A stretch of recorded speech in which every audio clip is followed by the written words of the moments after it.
Bonsoir et bienvenue à vous en direct sur Public Sénat. Voici les titres du 22h ce soir. La procréation médicalement assistée ne fera finalement pas partie du projet de loi sur le mariage pour tous, objet de divergence de fond au sein de la majorité. Et sujet de crispation dans la société, l'extension de la PMA est renvoyée à plus tard. Un recul du gouvernement dénonce certaines associations. Un geste d'apaisement, répondent les socialistes. L'Église y était farouchement opposée. Notre invité ce soir, le père de la Morandais, tout à l'heure. À la veille du dernier round de négociations entre les partenaires sociaux, différents points de divergence font encore obstacle ce soir à la signature d'un accord sur la sécurisation de l'emploi, mais l'espoir d'aboutir à un texte commun n'est pas mort. Le gouvernement croise les doigts, reste à savoir si l'accord sera historique ou à minima. Plus d'éléments dans ce journal. La lutte des classes serait de retour. Selon un sondage IFOP L'Humanité, une majorité de Français estime que les antagonismes entre classes sociales n'ont jamais été aussi forts qu'aujourd'hui. Alors pourquoi les Français renouent-ils avec de vieux démons marxistes? Où en est la promesse de François Hollande d'une société apaisée? C'est le thème de notre club d'éditorialistes ce soir. Voilà pour le programme de votre 22h. Merci d'être en notre compagnie ce soir. La PMA, ce n'est pas pour maintenant. Les députés socialistes ont finalement renoncé à déposer un amendement sur la procréation médicalement assistée, manière d'alléger le poids des crispations sur le mariage pour tous à quelques jours d'une manifestation qui s'annonce suivie. Mais si le gouvernement a eu le dernier mot après plusieurs semaines de tractation avec le patron du groupe PS à l'Assemblée, Bruno Le Roux, le recours à la PMA n'est pas pour autant abandonné. Les détails avec Jérôme Rabier. Le gouvernement a donc fait plier le groupe socialiste à l'Assemblée. Il n'y aura pas d'amendement pour intégrer la procréation médicalement assistée, la PMA, au sein du texte sur le mariage pour tous. Un recul pour les associations de parents gays et lesbiens. C'est une déception, je ne vous le cache pas, dans le sens où les personnes LGBT, les familles homoparentales, les femmes qui vont en Belgique et au Danemark pour recourir à l'IAD, à la PMA, vont encore être obligés de le faire tant qu'on n'a pas ce projet de loi incluant la PMA en bonne et due forme. Mais d'un autre côté, je pense que il joue la sécurité. La PMA arrivera donc bel et bien, mais plus tard, dans un texte sur la famille prévu au mois de mars. Trop tard pour les alliés communistes et verts du PS, qui s'inquiètent de la sincérité du gouvernement. Je pense que c'est un recul et je trouve que attendre une autre loi, ça me semble assez utopique. Je me demande si c'est pas renvoyer la PMA au calendrier grec. Verts et communistes déposeront donc un amendement pour la procréation médicalement assistée. Le gouvernement a lui pour l'instant gagné du temps à 4 jours de la manifestation nationale contre le mariage pour tous. Et c'est une fin de semaine décisive sur le front de l'emploi et du marché du travail.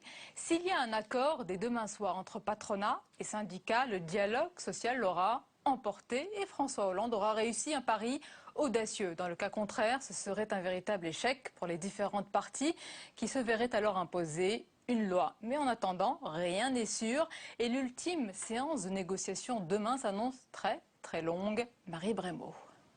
À la veille du retour à la table des négociations, le pessimisme prévaut. Entre le MEDEF et les partenaires sociaux, rien ne va plus. Les discussions sur la sécurisation de l'emploi se sont envenimées.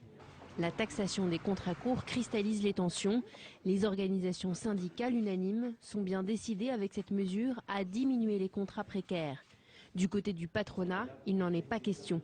Le MEDEF considère qu'en acceptant de financer une mutuelle pour tous les salariés, l'effort consenti est déjà considérable.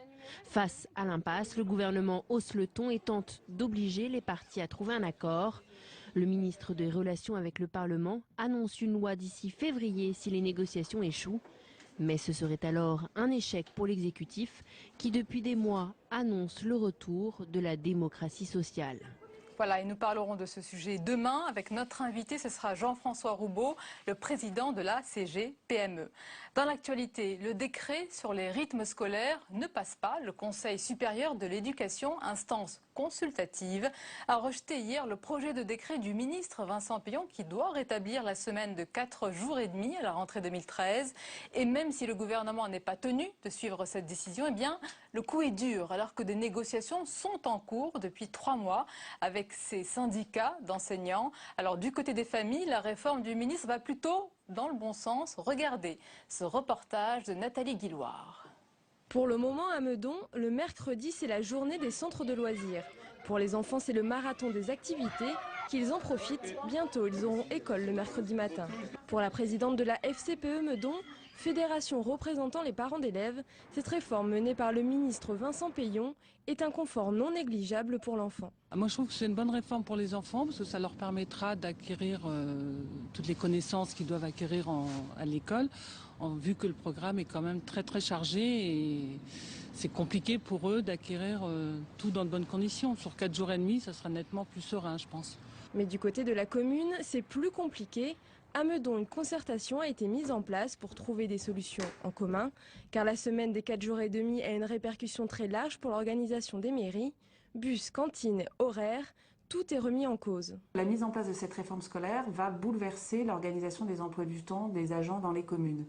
Alors, l'emploi du temps des agents dans les communes, c'est quoi? C'est les agents qui travaillent dans nos écoles, c'est tout l'entretien des écoles, tout ce qui est ménage, c'est les éducateurs sportifs, c'est l'emploi du temps des animateurs sur les temps périscolaires, que ce soit le midi, le soir ou le mercredi.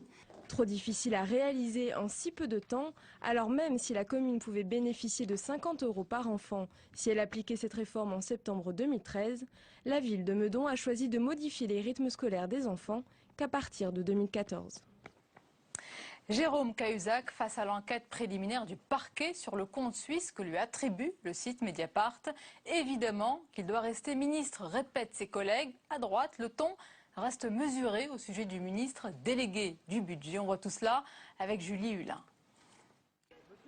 Un petit signe, mais pas un seul mot de Jérôme Cahuzac ce mercredi à la sortie du Conseil des ministres. S'il s'est réjoui hier dans un communiqué de l'ouverture d'une enquête préliminaire, le ministre du Budget refuse de commenter et de se justifier. Il doit pourtant maintenant affronter les incertitudes liées à l'ouverture de la procédure. Mais pour cela, il peut compter sur le soutien total de son gouvernement et de son parti. Un soupçon qui n'est pas étayé ne peut pas peser sur un ministre. Le jour où, j'espère, la vérité se prononcera, eh bien, je suis convaincu que ce qu'il affirme aujourd'hui se révélera la réalité. L'opposition est, elle, restée prudente dans ses réactions, préférant invoquer le droit à la présomption d'innocence tout en pointant du doigt une entreprise de déstabilisation. Nous ne serions plus en République et en démocratie si une campagne de presse suffisait à faire tomber les gens. Je sais à quel point, lorsqu'on assume une responsabilité au gouvernement et tout spécialement à Bercy et au budget, on est exposé à un certain nombre de procès d'intention. Certains intérêts cherchent à déstabiliser. Seule Marine Le Pen invoquait ce matin le conflit d'intérêts et la nécessité que le ministre quitte son poste au budget. Le fait que M. Cahuzac soit ministre du budget pose un vrai problème d'institution, puisque par définition, l'enquête qui va avoir lieu auprès de ses propres services qu'il dirige. Jérôme Cahuzac, pour l'instant confirmé à son poste, une question qui se reposera s'il devait être mis en examen. Et la suite du 22h avec notre invité à présent, le père de la Morandais. Bonsoir. Bonsoir, je ne suis pas fiscaliste. Non, je n'allais pas vous poser de questions sur ce sujet. Tranquillisez-vous. Bienvenue à vous ce soir. Bonsoir. Alors c'est confirmé, la procréation médicalement assistée ne fera pas partie du projet. Alors vous dites ouf? Oui. C'est un geste d'apaisement? C'est un geste d'apaisement d'ailleurs. En ce moment, depuis que le président a reçu les représentants des cultes, on est pour l'apaisement. On va pas faire la guerre scolaire, c'est pas la peine. Avec que ce soit les erreurs des uns ou des autres. Avec donc l'extension de cette PMA qui est reportée, c'est un point de divergence profond qui est reporté. Est-ce que c'est une raison en moins pour des personnes de manifester dimanche? Non, parce que la machine est partie. Voilà, donc je ne crois pas que c'est une raison. Et puis, la PMA, elle reste là un peu comme une épée de Damoclès. Et la vraie question, c'est est-ce qu'on a le droit d'altérer la filiation biologique d'un enfant? Mais pour dimanche, père, beaucoup de personnes n'étaient pas farouchement opposées au mariage, mais étaient beaucoup plus réservées sur cette question de la filiation. Elle est reportée aujourd'hui. Le débat est moins clivant, divise moins. C'est vrai, mais vous savez quelle est la dernière rumeur? Dites-nous. Chez les cathos. Dites-nous. Eh bien, c'est que si cette nouvelle loi est adoptée, on ne s'y reconnaît pas dans le mariage. Donc nous, on veut que le mariage religieux soit reconnu par l'État. comme en Espagne, comme en Italie, comme en Allemagne, comme dans tous les pays d'Europe. Ça, c'est le dernier scoop. Donc, par rapport au mariage civil, c'est-à-dire mariage religieux serait reconnu et vous pensez... Avalisé. Et on n'irait pas à la mairie. C'est une proposition, donc aujourd'hui que vous faites au gouvernement, vous pensez qu'il... Pas moi qui l'ai fait. Hein, Est-ce qu'elle peut passer dans une république laïque, vous pensez? Je crains qu'on agite le chiffon rouge pour rien. Hein. C'est vrai que c'est une loi qui, historiquement, a eu un sens à un moment donné, mais c'est une espèce de spécificité française qui n'existe pas en Europe, quoi. Alors, on verra ce que le gouvernement en pense si mais on est pour l'apaisement, pour l'instant. Oui. Je l'entends bien. Alors, en présentant ses vœux hier, le président a voulu, semble-t-il, donc calmer les esprits. Est-ce que c'est le cas? Est-ce que ce que vous avez ressenti? Oui, d'ailleurs, j'essaye de m'en faire l'écho. J'étais un peu plus passionné, virulent sur une autre chaîne dimanche dernier. Donc je pense qu'il y a des vérités à dire. Puis après, maintenant, on dit, bon, on se calme. Oui, mais Père on est pour la paix. Geste d'apaisement peut-être, mais François Hollande vous a rappelé sa détermination. Il a rappelé sa détermination à faire voter cette loi, ce projet de loi, promesse de campagne. Vous ne doutez pas de sa détermination? Je ne doute pas de sa détermination parce qu'il est déjà assez accusé d'être mou et de ne pas avoir de vraies convictions. Donc là-dessus, ça ne lui coûte rien, franchement. Mais tandis que le cumul des mandats, ça va être compliqué. Hein. C'est une promesse de campagne, ça aussi. Ce soir, le grand rabbin de France, Gilles Bernheim, n'appelle pas, dit-il, à manifester ce dimanche, mais plutôt à réfléchir. Est-ce que finalement, ce n'est pas la voie de la sagesse et est-ce que ce n'est pas le rôle des religions? Oui, mais on peut réfléchir en marchant, vous savez, en manifestant.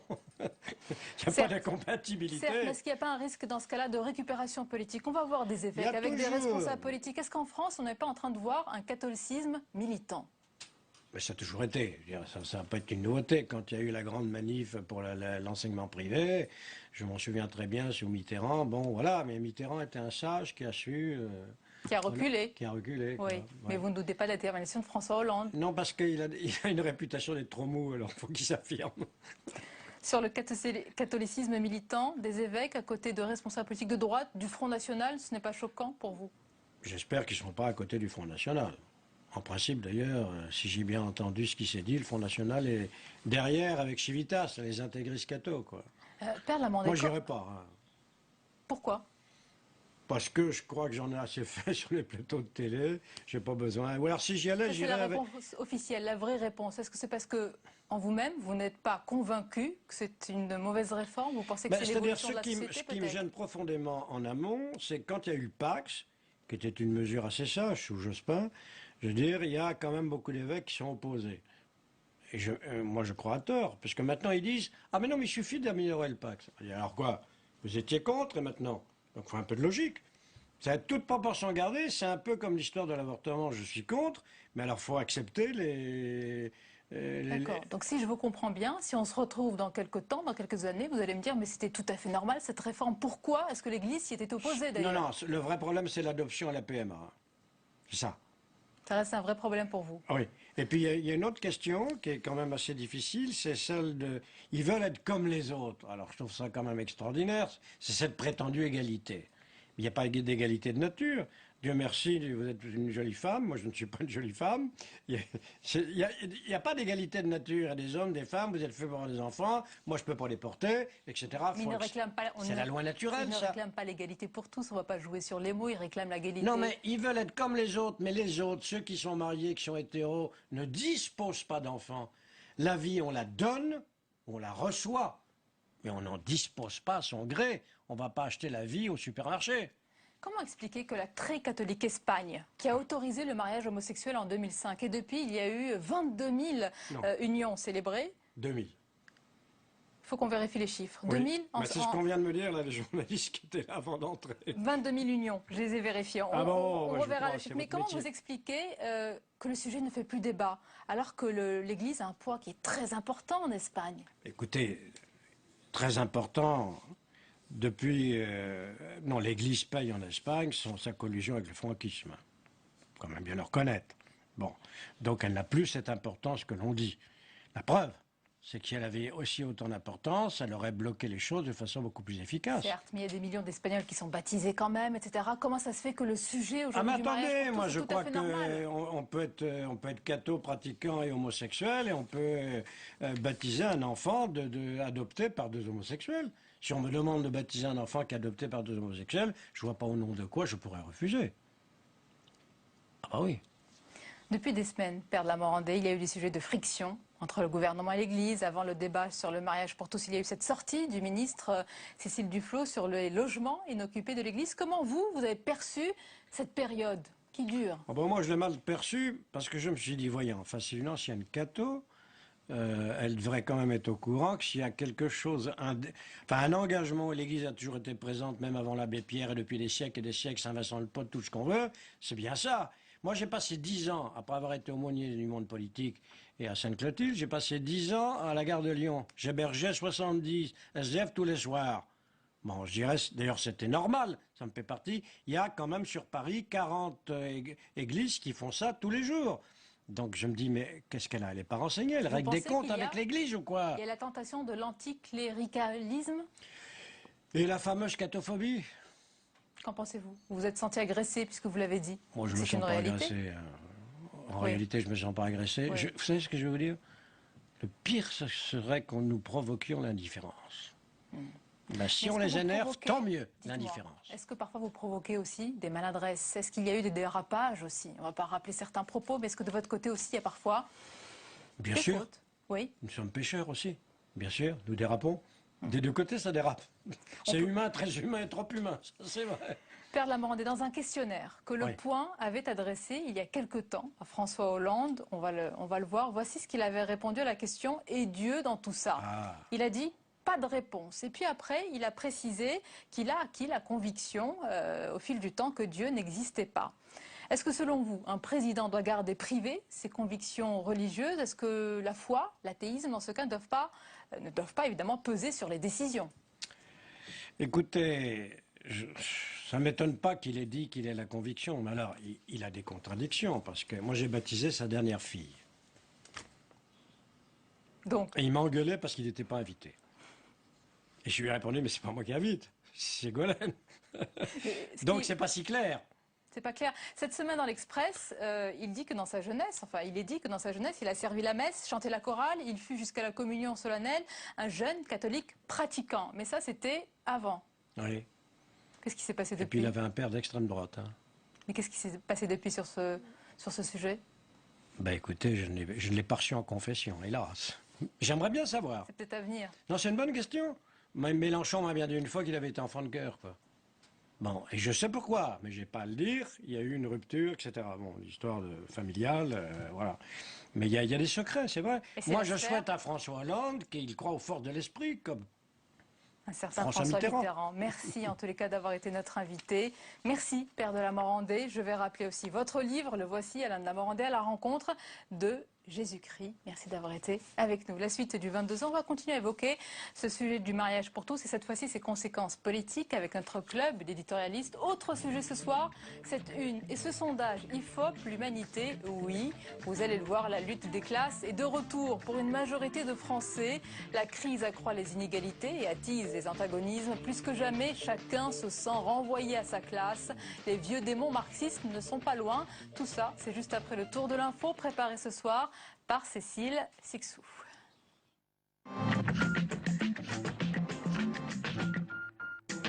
Il était l'ancien bras droit de Lionel Jospin, nommé aujourd'hui par François Hollande. Olivier Schramek va devenir le nouveau président du Conseil supérieur de l'audiovisuel. Il prendra les rênes de l'établissement fin janvier, dès que Claude Bartolone et Jean-Pierre Bel auront donné leur feu vert. Il succède à Michel Boyon, lui-même nommé en 2007 par Nicolas Sarkozy. Par ailleurs, Sylvie-Pierre Brossolette du Point et Memona Interman de France 3 ont également été nommés au CSA. 2012, mauvaise année pour PSA, avec 3 millions de ventes en moins au niveau mondial, soit une dégringolade de 16,5%. L'entreprise accuse le coup. Les causes de cet effondrement, la mauvaise santé des marchés européens et l'arrêt des activités en Iran. Le groupe espère renouer avec l'activité en 2013, grâce notamment à ses nouveaux modèles. Aujourd'hui, la frénésie des soldes n'était pas seulement dans la rue, elle avait d'abord lieu sur la toile. Près d'un tiers des Français optent pour les ventes en ligne. La Commission des affaires européennes du Sénat s'est penchée sur cette question cet après-midi. Le e-commerce est devenu un poids lourd du numérique. Il y a de plus en plus de Français qui utilisent Internet aujourd'hui et qui trouvent ça très pratique. Et puis c'est vrai qu'en temps de crise, en plus, ils cherchent les bonnes affaires. De ce point de vue-là, Internet, c'est vrai, permet de comparer les prix et puis d'éviter notamment en période de solde, la foule des magasins. En 2012, les ventes en ligne ont augmenté d'environ 20%. Finalement, Hugo Chavez aura un peu de répit pour son investiture. Il pourra prêter serment après le 10 janvier, date normalement prévue par la Constitution.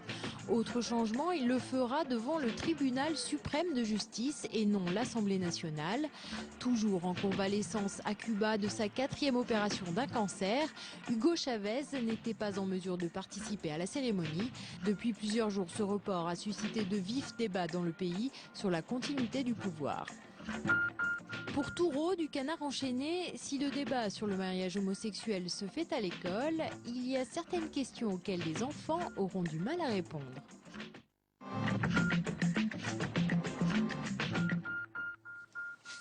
Et notre club d'éditorialistes du mercredi soir avec nos invités, François Dorcival, éditorialiste chez Valeurs Actuelles. Bonsoir François. Bonsoir Sonia. Merci d'être là. Laurent Geoffrin, bonsoir.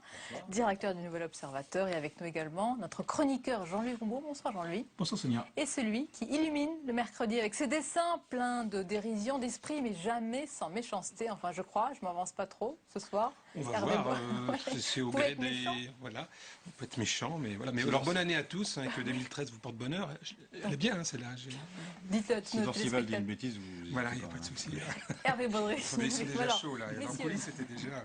On va évoquer donc le mariage pour tous, les conséquences politiques. D'abord, mobilisation ce dimanche, François Dorcival, contre le mariage pour tous, une manifestation qui s'annonce suivie. Est-ce que ça peut être une manifestation de masse, même s'il est difficile de prévoir?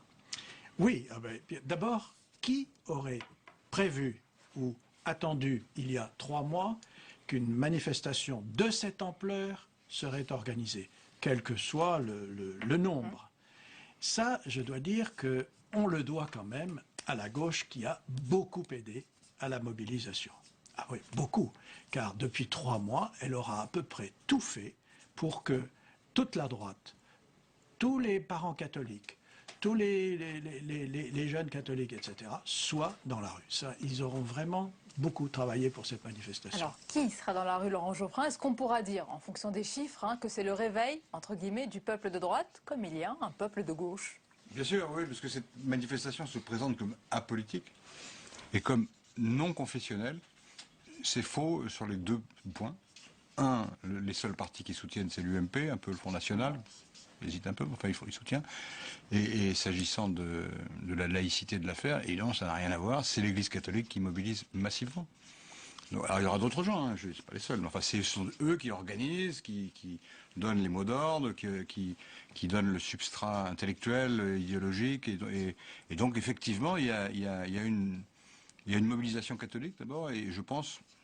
À l'intérieur de cette mobilisation, il y a une droitisation de l'Église. Est-ce que cette manifestation... Soudaine. Donc ça veut dire qu'on l'a provoqué. On l'a provoqué. Ben oui, parce que la gauche a gagné les élections, comme vous avez remarqué.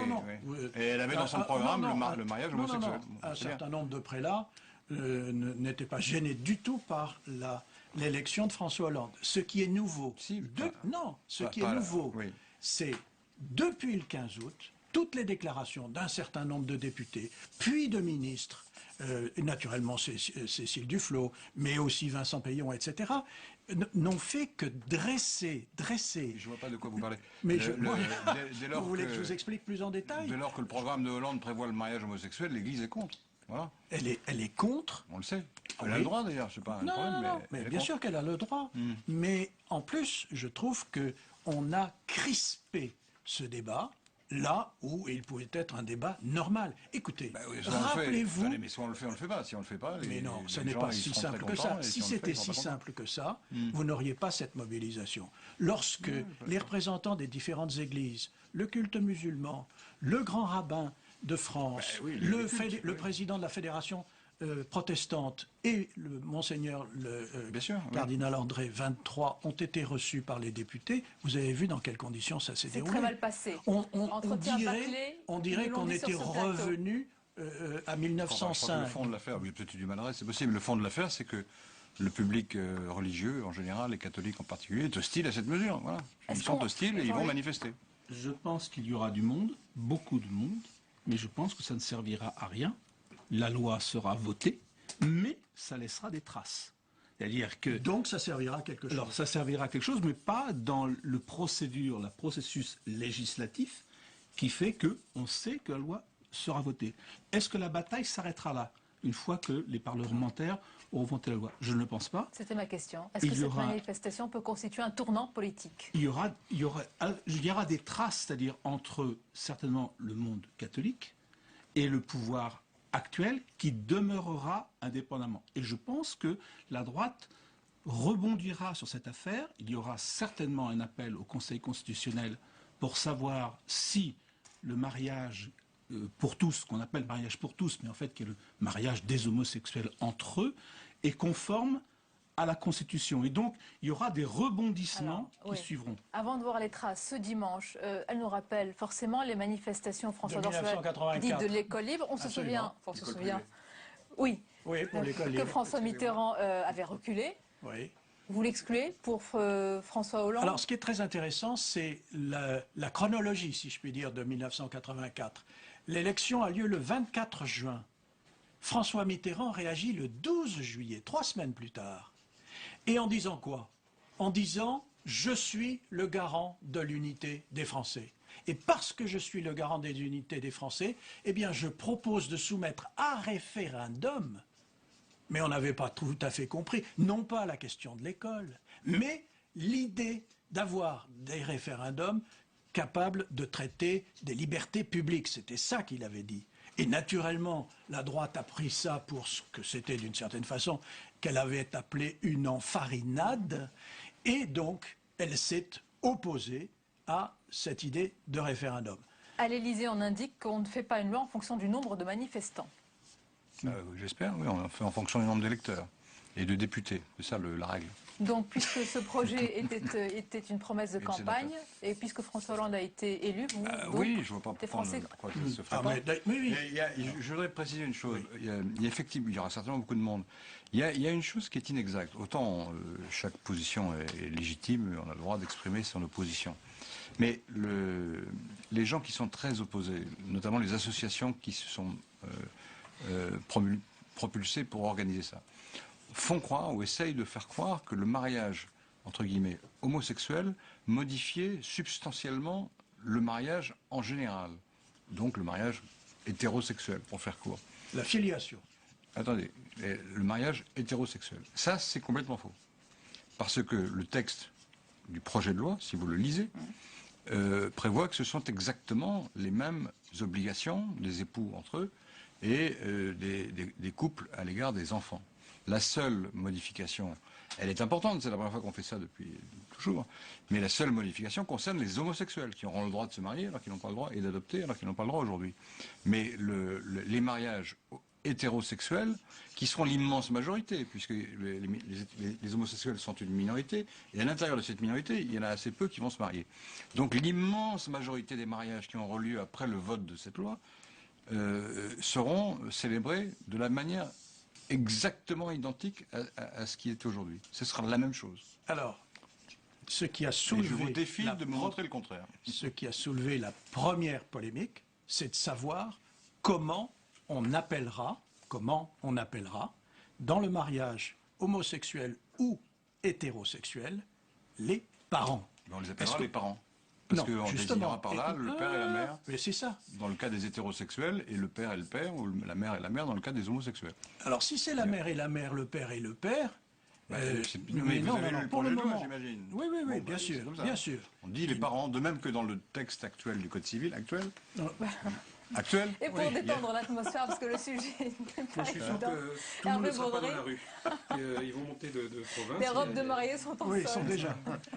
Oui, le problème central, vous le savez très très bien, Alors, et d'ailleurs il a été soulevé. Mais je vous par assure le qu'il y a beaucoup de rabbin gens qui pensent que tout est changé. Gilles Rien n'a changé, Vernet. en fait. Mais Est-ce que vous bien voulez qu'on sûr parle que des si. conséquences politiques? Oui. Hein, parce que, parlons de l'opposition. Pour l'UMP, c'est peut-être son premier vrai combat d'opposition, son premier combat post-traumatique en tous les cas. Est-ce que ça peut être un bon moyen, François Torcel, de mobiliser les troupes pour sortir du tunnel après la guerre Fillon-Copé? Écoutez, le tunnel a été un désastre pour Jean-François Copé et François Fillon, mais je vous signale que pour ce qui est des électeurs, ceux-ci se sont mobilisés exactement de la même façon aux élections partielles qui ont toutes été perdues par la gauche. Donc, en plein drame au sommet, les électeurs, eux, ne bougeaient pas. Alors, effectivement, la droite, depuis la défaite de Nicolas Sarkozy, ne s'est jamais démobilisée. C'est ce qui explique qu'aujourd'hui, elle soit capable de descendre dans la rue encore plus nombreuse qu'elle l'était le 17 novembre dernier. Même s'il y a une nuance entre François Fillon et Jean-François Copé, puisque Jean-François Copé sera sur les barricades, François Fillon va soutenir de chez lui. Sur le pavé. Sur le pavé. C'est pas Gavroche, quand même. Pas encore. Et François Fillon va soutenir la manifestation de chez lui. Mais c'est une nuance. Alors sur la position du Front National, Laurent Geoffrin, est-ce que vous la comprenez? Comment la résumer? Est-ce qu'il faut y aller sans y aller, c'est ça? Est-ce qu'il faut y aller à la manifestation? Non, est-ce que leur position c'est qu'il faut y aller sans y aller? En général, La position du Front National. Le Front National est peut-être plus, pour une fois, plus malin que l'UMP. C'est-à-dire qu'il considère que c'est un peu ambigu et qu'il n'a peut-être pas forcément envie ou intérêt à se mettre à dos les homosexuels. C'est-à-dire il y a quand même la gauche. C'est-à-dire qu'évidemment, on n'ira pas manifester. Oui. Mais comment peut-on imaginer, dans le contexte politique actuel, que François Hollande puisse reculer ne serait-ce que d'1 millimètre sur cette affaire de mariage homosexuel? Après toutes les accusations que lui ont fait la gauche de la gauche, il aurait des attaques à l'intérieur de la gauche. D'autant plus qu'il a tous les moyens pour faire adopter sa loi. Mais écoutez, d'abord, lui ne s'est jamais marié, donc on ne sait pas quelle est sa conviction. Ensuite, pourquoi ne continuerait-il pas? En effet, il avait voté, il a fait voter l'annulation de la TVA. Il l'a rétabli. Il avait dit qu'il ne renégocierait pas le traité européen. Il l'a fait voter à la virgule près, etc. Pourquoi ne continuerait-il pas? Pourquoi? Parce que sur le mariage, non? Oui. Alors, messieurs, on va regarder, pour terminer avec ce sujet, un sondage publié aujourd'hui par le magazine Le Pèlerin avec l'IFOP. Et vous allez voir que les Français, on va le voir, sont majoritairement pour le mariage pour tous. Ils sont plutôt opposés à l'adoption, mais c'est peut-être le principal enseignement de ce sondage, c'est qu'ils considèrent pour 75% d'entre eux que le sujet n'est pas prioritaire. Laurent Geoffrin. Ah bah ça, je m'en doute qu'il n'est pas prioritaire. Mais enfin bon, Tant de débats. Oui, mais il est dans le programme. Attendez, il y a eu un programme, c'était marqué noir sur blanc, il y aurait le mariage homosexuel. Bon, ils le font voter. Il y avait le droit de vote pour les étrangers aussi. Il y était noir sur blanc, pareil. On ne peut pas demander aux hommes politiques constamment de se renier. Eh ben oui. Vous pouvez trouver qu'il devrait être de droite alors qu'il est de gauche. Je comprends que ça voilà. Mais lui demander constamment de reculer sur ses promesses, non.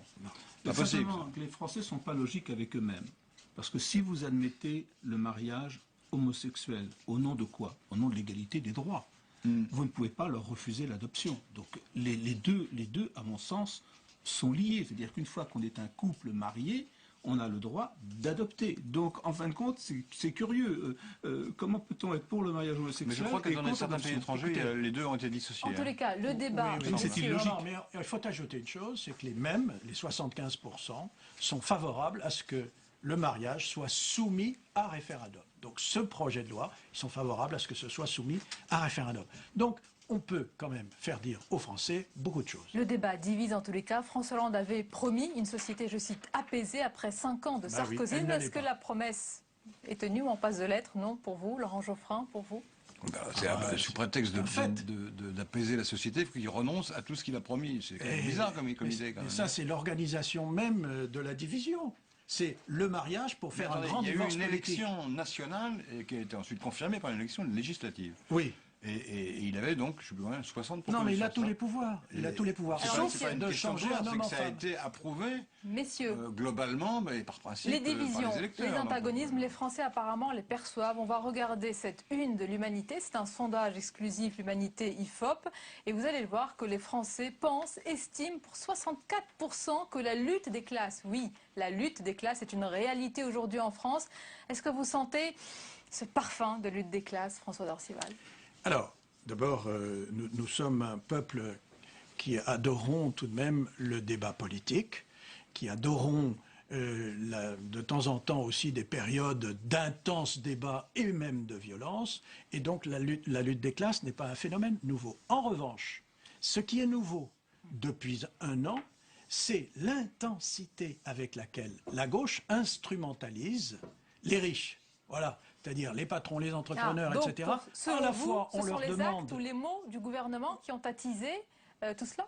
Ah mais écoutez, toute la fiscalité, tout le débat sur la fiscalité a reposé entièrement sur la condamnation des riches entre Est-ce que ce n'est pas le contexte, la crise qui accroît les inégalités, qui attise les antagonismes? Vivons-nous une époque de richophobes? Parce qu'aujourd'hui, la richophobie ou la phobie, on se démultiplie, l'homophobie, le catholophobie, j'ai entendu aussi, etc. Catophobie. La catophobie, etc. Alors, je pense que tout dépend, oui, bien sûr, parce que tout dépend de ce qu'on appelle la lutte de classe. Je pense qu'il n'y a pas de résurgence de la lutte des classes. Simplement, les gens aujourd'hui, la lutte de classe, je rappelle, traditionnellement, c'est la suppression de la classe dominante pour mettre la classe dominée au pouvoir. Personne ne pense ça aujourd'hui. Oui, mais c'est pas... Enfin bon. Oui, initialement, c'est ça. Alors c'est quoi? C'est les Français qui excusez-moi de faire le cuistre, avec mais des vieux démons la lutte des classes n'a pas été inventée par Marx. Oui, mais enfin, elle a été inventée par les historiens de la Révolution française, puisqu'ils ont vu que la Révolution française, effectivement, opposait les classes sociales entre elles. Et le principal promoteur de cette idée-là, c'était Adolphe Thiers, qui n'était pas marxiste. Il était pour la lutte des classes, mais il était du côté de la bourgeoisie. La vision de la lutte des classes pour Hervé Baudry, c'est Karl Marx et Thierry Marx. Thierry Marx, qui est chef cuisinier. On mange bien. Voilà. Mais on mange bien, c'est l'essentiel, avec Thierry. Oui. Le ragoût d'aujourd'hui n'est pas donc celui d'hier, à mon sens. C'est-à-dire qu'en fin de compte, les gens ne sont pas contre les riches, je ne pense pas. Ils pensent qu'ils pourraient payer un peu plus d'impôts relativement à leurs revenus. On ne peut pas résumer cette revendication à ce que l'on appelle la lutte de classe. Est-ce qu'il y a une montée des tensions sociales aujourd'hui? Je ne le crois pas. En tous les cas, l'idée de la lutte des classes est portée par la gauche de la gauche. Elle est rejetée par la gauche dite réaliste, la gauche gouvernementale. Et vous l'avez peut-être vu face à Jean-Luc Mélenchon sur France 2, Jérôme Cahuzac a asséné lors de leur débat. La lutte des classes, au fond, ça résume notre réelle divergence. On va l'écouter. Quant à la lutte des classes à laquelle vous venez de faire référence, et c'est votre dernière intervention, merci. Je pense, Jean-Luc Mélenchon, que ça résume ce qu'est notre réelle divergence. Vous y croyez toujours, moi j'y ai jamais cru. Jamais. Il se trouve, Jean-Luc Mélenchon, que je ne crois pas qu'on sortira la France de la situation dans laquelle elle est en opposant les uns et les autres. C'est d'ailleurs l'erreur qu'a faite Sarkozy. Il privilégiait les uns ou privilégiait les autres. On continue. On continue quand même. Il faut dire la vérité. On continue. À quoi? Mais Jérôme Cahuzac dit en même temps, on va perpétuer le matraquage fiscal. Non, pas le matraquage, l'augmentation des impôts. Oui, c'est ça, oui. Excusez-moi. Non, mais je vous vois. Non, mais vous avez raison. Mais sous Sarkozy, vous auriez dit que c'était du matracage. Sauf qu'il a dit qu'il n'y aurait pas eu d'augmentation d'impôts jusqu'à la fin du quinquennat. Bon, oui, c'est ce qu'il a dit. Non, mais il y a une confusion sur la lutte des classes. Est-ce que c'est une réalité? Oui, évidemment, les classes sociales, c'est pas une lutte armée. Il y a une résurgence de cette réalité, oui. Évidemment, il y a une lutte des classes pour le partage du revenu, qui a été gagné par les riches depuis 20 ans. C'est la seule catégorie qui ait vu son revenu augmenter. Il suffit de regarder les chiffres, hein, c'est tout vu. Dans la plupart des pays, ce sont les classes les plus favorisées, comme on dit, qui ont vu leur revenu augmenter. Les riches deviennent plus riches. Les autres, ça a stagné. Ça n'a pas baissé, mais ça a stagné. Donc, attendez, après on peut dire, mais est-ce qu'il faut se fonder sur cette seule constatation pour faire une politique? Non, effectivement, Cahuzac, lui, il est pour des réformes qui favorisent les classes plus pauvres, mais il n'est pas non plus pour stigmatiser ou pour clouer au pilori les autres. Ils essayent de faire une politique de convergence entre les différentes couches sociales, notamment avec les classes moyennes. Mais ça, il faut distinguer ce qui est la réalité et puis les objectifs qu'on se donne. Voilà, c'est ça la discussion. La nuance est ténue, quand même, ténue. Merci, messieurs, d'avoir participé à ce débat. Restez avec nous, comme tous les mercredis. C'est le moment de la revue de vos hebdos, avec, pour commencer, l'Express et cette une montrant un François Hollande soucieux. Le titre, c'est « Mariage homo ». Le président va-t-il caler? Déjà confronté à une situation économique très compliquée, François Hollande, qui voulait apaiser la France, comme on vient de le dire, se retrouve face à un pays, semble-t-il, divisé sur la question, mais le président a les moyens de faire adopter sa loi, promesse de campagne. Le Nouvel Observateur à présent, qui titre aussi sur le mariage pour tous, et l'hebdomadaire se mobilise, Laurent Geoffrin, et publie un manifeste en faveur d'un texte qui bouscule l'ordre établi en soutenant cette réforme. Titre du manifeste, pour nous, c'est... Oui. Valeurs actuelles s'engage également, mais cette fois-ci contre le mariage gay. Tous à la manif, peut-on lire en une de l'hebdomadaire qui incite ses lecteurs à descendre dans la rue dimanche. Donc pour vous, c'est... Tous à la manif. Ça fait 30 ans qu'il n'a pas manifesté. Hervé Baudry. Ça allait faire un peu de changement. Il ne sait plus comment ça se passe. Enfin, Le Point consacre sa une à un tout autre sujet, viande, la guerre des religions. Je vous laisse le découvrir demain dans vos kiosques. Merci Hervé Baudry, on finit avec votre dessin. Guillotine de riches et guillotine de pauvres. Même là, il y a des différences, c'est terrible. Merci messieurs. La dernière page du 22h et c'est notre page cinéma le mercredi. Ils ont leur destin au bout du pied. Ils rêvent de devenir des stars du football comme Didier Drogba ou encore Samuel Eto'o. Mais vous allez le voir, leur destin, le destin de ces jeunes Africains tourne souvent au cauchemar. C'est le sujet du film Comme un lion en salle cette semaine que nous présente Simon Barbary dans sa chronique Ciné Minute.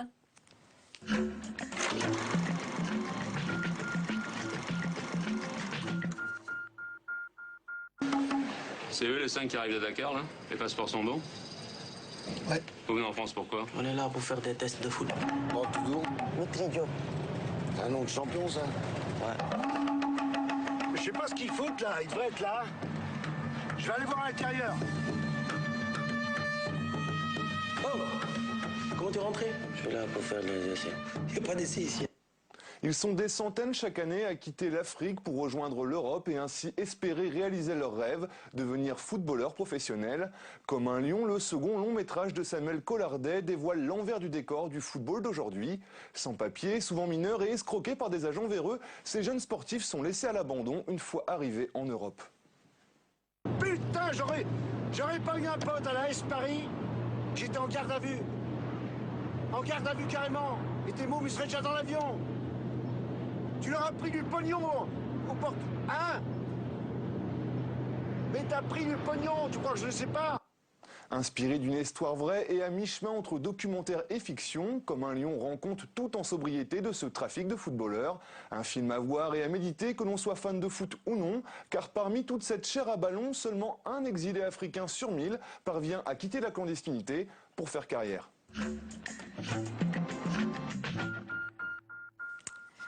Et c'est la fin de ce journal. Merci de nous avoir suivis. Tout de suite votre émission Déshabillons-les, présentée par Hélène. Excusez-moi, ils sont très dissipés ce soir sur le plateau. Bonne soirée, à demain, avec plaisir.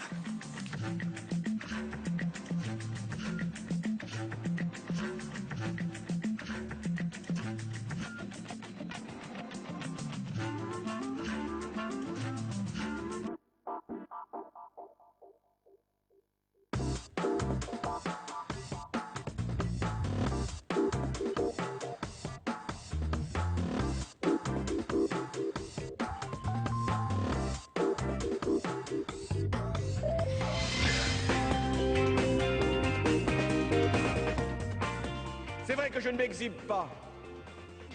Je reste moi-même. C'est ma force. Ce que vous voyez ici, c'est ce que je suis. Je n'aime pas les honneurs, les protocoles, les palais. Je revendique une simplicité qui n'est pas une retenue, mais la marque de l'authentique autorité. C'était François Hollande, vu par lui-même. Mais qui est vraiment cet homme qui a conquis le pouvoir sur le thème de la normalité? Est-il si simple que ça? Se montre-t-il vraiment en permanence tel qu'il est et que nous disent sur lui ses premiers mois à l'Élysée. Pour répondre à ces questions et pour déshabiller en tout bien, en tout honneur, le moi et le surmoi du locataire de l'Élysée, avec nous 3 invités, 2 psychanalystes qui s'intéressent au discours des politiques. Jacques Alain Miller, vous avez à plusieurs reprises commenté le comportement de François Hollande ces derniers mois dans Le Point. Jean-Pierre Winter, psychanalyste également. Alors votre livre, Transmettre ou pas, aux éditions Albin Michel, porte sur la question plus large des héritages et de la transmission, mais vous avez aussi écrit sur les dits et les non-dits des politiques.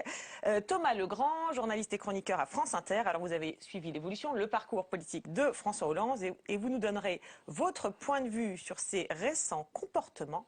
Des comportements que commentera aussi un peu plus tard dans l'émission Pascal De Sutter, psychologue à l'université de Louvain en Belgique, à qui nous avons soumis quelques ingrédients du style Hollande, un style qui a séduit, mais qui a aussi été très critiqué ces derniers mois, avec notamment des unes de presse très dures, ce que l'on a appelé le fameux Hollande bashing. Alors comment le président réagit-il à ces critiques? Est-il atteint ou pas? Eh bien visiblement pas du tout. Tout cela glisse sur lui, comme il l'a affirmé lors de sa première grande conférence de presse.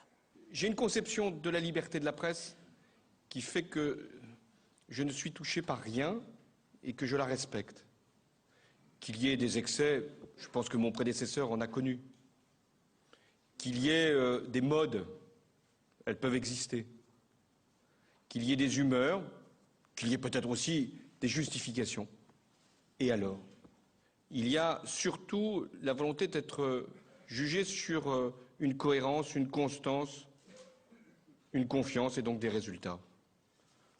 Donc je considère que ça fait partie de la démocratie avec peut-être parfois ses ampleurs ou ses cycles. Et puis je me dis toujours que, et ça c'est mon trait de caractère, que ça se retourne. Vous savez, je ne sais pas si je peux parler de ma vie politique, je ne suis pas encore à l'âge où on écrit ses mémoires, mais j'ai connu des situations tellement plus difficiles. Être président de la République me paraît être la meilleure réponse à mes détracteurs. Ah, il en a vu d'autres, dit-il, et c'est vrai que lorsqu'il était premier secrétaire du PS, François Hollande était affublé, on s'en souvient, de toute une série de surnoms peu flatteurs, alors des méchancetés qui venaient de son camp et qu'il commentait déjà en 2006 sur le plateau de Thé ou Café. Quand on entend des propos comme Monsieur Piège jaune, le culbuto, le flanc, Guimauve le conquérant, enfin vraiment des moqueries qui sont presque des injures et qui vont vraiment bon train en ce moment, ça vous touche quand même, non? Je suis toujours surpris de... souvent ça vient dans votre famille politique, ces mots-là. De l'imagination, de la fertilité des expressions. Mais moi, rien ne me touche. Quand je dis cela, c'est pas simplement parce que j'aurai une carapace. Bon, après, on va dire que je suis un éléphant, faut se méfier. Mais non, parce que je pense que je me connais. Je sais qui je suis et je sais ce que j'ai fait. Vous n'avez pas d'émotion, vous ne les montrez pas? Je suis pudique. Je suis contre cette espèce de politique spectacle où il faudrait se donner, se montrer, pleurer. Non, ça ne veut pas dire que je n'ai pas d'émotion. Mais vous les cachez? Je ne les cache pas, je les maîtrise. Moi, ce qui m'intéresse, c'est pas moi, même si je n'ai pas une mauvaise image de moi-même. Et vous avez de l'ambition. Et que l'ambition est légitime en politique. Mais ce qui compte, c'est l'autre. Alors il a cette phrase, on l'a entendu au début de l'extrait en 2006, « Rien ne me touche ». Alors la phrase est incroyable parce qu'on a du mal à imaginer quelqu'un qui ne soit touché par rien. Et le plus incroyable, c'est qu'il a quasiment les mêmes mots en 2012. On l'a entendu lors de la conférence de presse, « Je ne suis touché par rien », dit-il. Alors qu'est-ce que ça vous inspire, Jacques Alain Miller? Est-ce que c'est possible d'être touché par rien? Écoutez, moi je le crois. Ce rien ne me touche, c'est vraiment la devise, ça pourrait être la devise de François Hollande, et on aimerait le dire en latin, nihil me toccat. Ah oui, c'est ce qui caractérise. Et rien ne me touche de ce qui se dit de moi, c'est-à-dire que comme sujet, c'est vraiment un sujet qui, en un sens, n'est pas analysable. Et qui affirme d'ailleurs, je sais qui je suis, c'est-à-dire il est au-delà du connais-toi toi-même. Enfin, il a accompli le connais-toi toi-même. Et donc, je crois que c'est une phrase tout à fait fondamentale de la position de François Hollande. D'accord, pas seulement face aux critiques, en général. Quoi. En général. Voilà. Et il y a une phrase aussi qui me paraît avoir un grand écho, c'est ça se retourne. Oui. C'est-à-dire que, pour moi, François Hollande, avec ses airs tranquilles et enjoués, c'est un politicien baroque au sens du XVIIe siècle, de Balthazar Gracian et de son homme de cour, c'est-à-dire qui a le sentiment très profond du branle des choses, comme on disait à l'époque, du changement. C'est pas le changement, c'est maintenant, c'est le changement, c'est toujours. Il faut savoir attendre le moment, rien ne dure, et donc... Et aussi ne pas exhiber ses talents, mais cheminer caché. Ce qui fait que, en fait, quand on lui énumère toutes les qualificatifs dépréciatifs, finalement, il jubile parce que ça prouve qu'il n'a pas été découvert. Ah, ça prouve qu'il n'a pas été découvert. Ah bon? Ah oui, vous approuvez, vous diriez ça? Moi, j'approuve. Ce que je voulais dire, et je rejoins votre analyse, sur un point, c'est le temps. En fait, François Hollande est un homme politique, ça n'a rien de psychanalytique, ni je m'y risquerai pas, mais c'est un homme politique qui, avant tout, sait maîtriser le temps, connaît le poids du tempo politique. Et c'est très compliqué parce qu'il y a le temps politique, le temps médiatique, on a déjà beaucoup parlé de ces deux temps qui sont en contradiction en ce moment, et lui, il connaît le temps, il le maîtrise, la maîtrise et le temps, c'est sa marque de caractère. Donc, rien ne le touche parce qu'au fond, il sait que tout ça est éphémère. Tout ça se retourne et il arrive à maîtriser en ce moment son impopularité. Son impopularité, il sait très bien. En tout cas, il a théorisé ça. Il a dit je serai impopulaire pendant 2 ans. Je vais faire le contraire de ce que la gauche fait d'habitude. C'est-à-dire, je vais arriver, je vais faire ce qui est dur et ça va être très dur. Il nous l'avait dit avant. Et puis après, si ça marche, je serai populaire. Alors, ça le touchera si ça marche pas. Effectivement, mais pour lui, pour sa politique, effectivement. Donc vous dites effectivement, c'est sa manière de faire de la politique. Ça lui correspond vraiment. Alors quand même, Jean-Pierre Litter. Sa carapace, ça lui fait une carapace. Alors, mais il dit quand même justement parce qu'il dit, ce n'est pas parce que j'ai une carapace que rien ne me touche, c'est parce que je sais ce que j'ai fait. Voilà. Justement, c'est le morceau de phrase qui complète et qui donne son sens rétroactivement à rien ne me touche. L'équivalence, ce serait il n'y a que la vérité qui blesse. Et comme je n'entends aucune vérité dans ce qui est dit sur moi, oui, c'est ça. Ça ne me touche pas. Je crois que c'est pas au sens où ça s'imposerait d'évidence du genre je suis inaccessible à quelque critique que ce soit, on ne peut pas me désarçonner, etc. Ouais, c'est pas sais ça. Ce que je vaux. Étant donné que je sais ce que je vaux politiquement, on n'est pas en train de faire l'analyse du bonhomme. Politiquement, il sait ce qu'il veut, il sait ce qu'il vaut, et donc tout le reste, c'est un peu flic-flac dans l'eau, quoi. Oui, alors du coup, ça lui permet de maîtriser ses émotions, hein, c'est ce qu'il dit. Enfin, il y a tout qui va derrière, mais enfin, quand même, c'est assez incroyable. Les maîtriser sans les annuler. C'est un homme dont on sent. Il a beau dire. Je ne m'exhibe pas, il ne cache pas non plus ses émotions. On les ressent, ces émotions, on les ressent avec lui. C'est ce qui donne d'ailleurs une dimension un peu relative au rien ne me touche. Heureusement que c'est pas à prendre au pied de la lettre. Oui, parce qu'on pourrait dire c'est dramatique pour un politique, rien ne me touche. C'est pas un monstre froid, mais c'est pas non plus, effectivement, il a raison, c'est pas un exhibitionniste. Et là, par exemple, les émotions. C'est pas un monstre froid, c'est un monstre tiède. C'est un voilà, nuance. Vous les ressentez où les émotions là, par exemple, dans les extraits qu'on vient de voir, où il nous explique qu'il maîtrise ses émotions? Alors ça serait très long à développer, mais on sent le désir à la fois de dire qu'il a des émotions et celui de ne pas en faire part publiquement dans le phrasé. Il y a un phrasé très particulier de François Hollande, de même d'ailleurs qu'il y avait un phrasé très particulier de Ségolène Royal. Une façon de couper les phrases dont je me demande depuis la campagne électorale, en fait, ce qu'elle peut bien laisser entendre à celui qui l'écoute. C'est-à-dire qu'elle les fait ça sur nous. Il coupe les phrases de manière pas logique, quoi, par rapport au sens de ce qu'il dit. Il a une ponctuation assez très particulière. Et alors sur le débit et sur effectivement cette ponctuation assez particulière, ce qui est frappant, et la question qu'on se pose, c'est est-ce que c'est quelque chose de récent, est-ce que c'est quelque chose qu'il a toujours eu? On va continuer sur cette question des émotions avec un autre extrait. Là, on repart quelques années avant, on est en 2000. Alors François Hollande est déjà premier secrétaire du PS, mais là, pour le coup, il parle de ses émotions de manière assez différente. L'animatrice est la même, on est toujours dans l'émission Thé ou Café, écoutez ses réponses. À rougir, pourquoi? C'est de la timidité? Propension à rosir. À Rosy. Oui. Non, c'est peut-être un... C'est l'image du PS. J'espère. Il faut qu'il reste rose. Parfois rouge. Pas forcément de confusion, mais au moins pour exprimer ses valeurs. Non, c'est vrai que depuis l'enfance, je rosis à la première question gênante. Ouais, c'est gênant.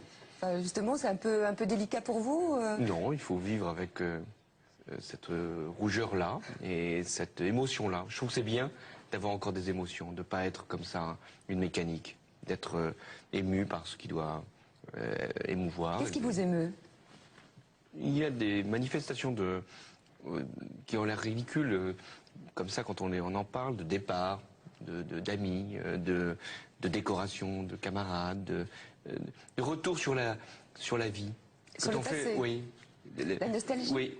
Je trouve que le souvenir doit être cultivé, et à la fois pour ses joies et quelquefois pour ses douleurs. Il faut être tourné vers le passé si on veut regarder vers l'avenir aussi. On ne peut pas dire qu'on doit être que dans la nostalgie, mais il faut éprouver des sentiments. Donc moi, j'accepte d'être quelquefois ému, quelquefois gêné de parler dans certaines circonstances.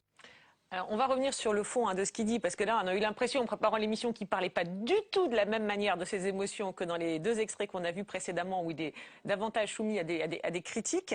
Mais sur le phrasé, là, par contre, il est beaucoup plus fluide, non? Il est beaucoup plus fluide, et justement, c'est à un moment où il dit qu'il a des émotions. Et où il dit Comment le dit-il et de quelles émotions il Alors, s'agit? Il parle de sentiments, il parle du fait qu'il rougit, d'accord, donc vous voulez dire qu'il a ce phrasé un peu haché quand il est trop sous contrôle, quoi, quand il n'est pas lui-même. Je fais l'hypothèse que quand il a ce phrasé un peu particulier qui consiste à couper les phrases là où on ne s'attendrait pas à ce qu'il les coupe, c'est qu'il retient quelque chose, il maîtrise quelque chose. C'est une hypothèse, évidemment, j'en sais rien. Mais il y a effectivement une différence de fluidité entre ce qu'il dit à ce moment-là dans l'émission et ce qu'il a donné à entendre dans les différents discours de la dernière année. Au moment qu'on a vu. Oui, Jacques Alain Miller, vous vouliez... vous pensez que c'est quoi émotions. Un décalage avec... Quel exemple il prend? Les émotions, on croirait la colère, l'indignation, l'enthousiasme, l'amour.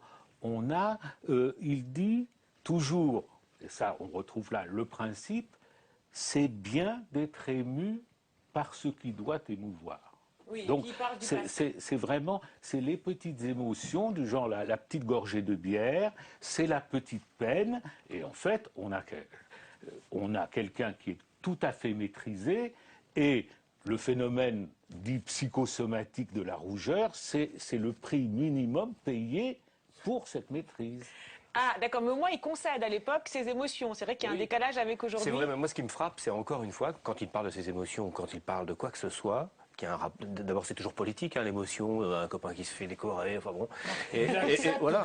Mais il parle du temps encore. Il parle du temps, de la nostalgie, le passé, et on a besoin du passé pour le futur. C'est vrai que c'est bizarre. La maîtrise du temps, qui est, selon moi, le grand art de la politique, c'est ce que fait le mieux François Hollande. Et pour terminer cette histoire de rosissement, parce que là il concède, alors il est à un autre moment de sa carrière, il est moins connu, il peut peut-être aussi susciter l'empathie, se faire aimer davantage, on a quand même l'impression... Ça serait compliqué, parce qu'il peut devenir rose, donc ce serait compliqué de dire « Ah non, je ne rosis pas », parce que c'est le seul moyen de rosir. Et est-ce qu'il rosit encore autant aujourd'hui ?